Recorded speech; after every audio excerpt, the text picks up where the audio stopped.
Hello friends, welcome back to Pink's Kitchen Tamil. இன்னைக்கு நம்ம capsicum chutney எப்படி செய்யறதுன்னு தான் பார்க்க போறோம். இது ரொம்பவே ஸ்பைசி அண்ட் delicious ஆன ஒரு சைடு டிஷ். இது இட்லி தோசை கூட ஒரு சூப்பர் காம்பினேஷனா இருக்கும். ரொம்ப குயிக் அண்ட் இன்ஸ்டன்ட் ஆன ரெசிபி. சோ அந்த ரெசிபியை பார்க்கறதுக்கு முன்னாடி இதுக்கு தேவையான பொருட்கள் என்னென்னன்னு பார்த்துட்டு வந்துடலாம். ஒரு குடமிளகாவை ஒரு கிரேட்டர் வச்சு நல்லா துருவிடுங்க. உங்ககிட்ட கிரேட்டர் இல்லாட்டி நீங்க குட்டி குட்டியா கூட கட் பண்ணிக்கலாம். நீங்க இந்த மாதிரி கிரேட் பண்ணும்போது நீங்க லேட்டர் ஆன் வதக்கும்போது இந்த பச்சை வாசனை வந்து ஈஸியா போயிடும். இப்போ எல்லாம் ரெடியா இருக்கு. ஒரு பானை சூடு பண்ணிக்கோங்க. அதுல 1 டீஸ்பூன் எண்ணெய் சேர்த்துருங்க. எண்ணெய் நல்லா காஞ்சதும் 1/4 டீஸ்பூன் உளுத்தம் பருப்பு, 1/4 டீஸ்பூன் கடலை பருப்பு, அப்புறமா 3 காஞ்ச மிளகாய் சேர்த்துக்கோங்க. இதை லைட்டா வதக்கி விட்டுருங்க.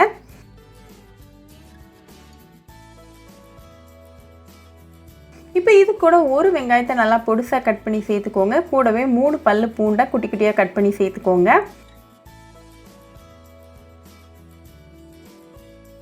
இதையும் நல்லா கலந்து விட்டுருங்க. வெங்காயம் நல்லா பொன்னிற ஆற வரைக்கும் கலந்து விட்டுருங்க.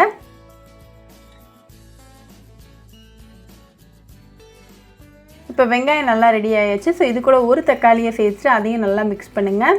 தக்காளி நல்லா மசிஞ்சு குக் ஆகிற வரைக்கும் நல்லா கலந்து விட்டுருங்க. இப்போ நம்ம சேர்த்துருக்க வெங்காயம் தக்காளி பூண்டோட வாசனையெல்லாம் நல்லா ஒன்றா சேர்ந்து சூப்பராக வந்துட்டுருக்கு. இப்போ 2 நிமிஷத்தில் தக்காளியும் சூப்பராக ரெடி ஆயாச்சு. ஸோ நம்ம திருவி வச்சுருக்கிற அந்த குடமிளகாவையும் இது கூட சேர்த்துட்டு 2 மினிட்ஸ் நல்லா கலந்து விட்டுருங்க. குடமிளகாவோட பச்சை வாசனை கம்ப்ளீட்டாக போகிற வரைக்கும் நல்லா கலந்து விட்டுருங்க.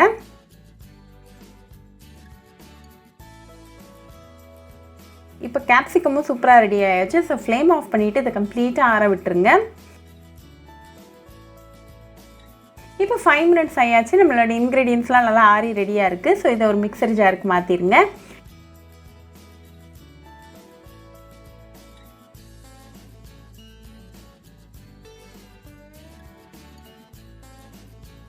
இது கூட ஒரு 1/4 டீஸ்பூன் உப்பு, 1 டேபிள் ஸ்பூன் தண்ணி சேர்த்துக்கோங்க.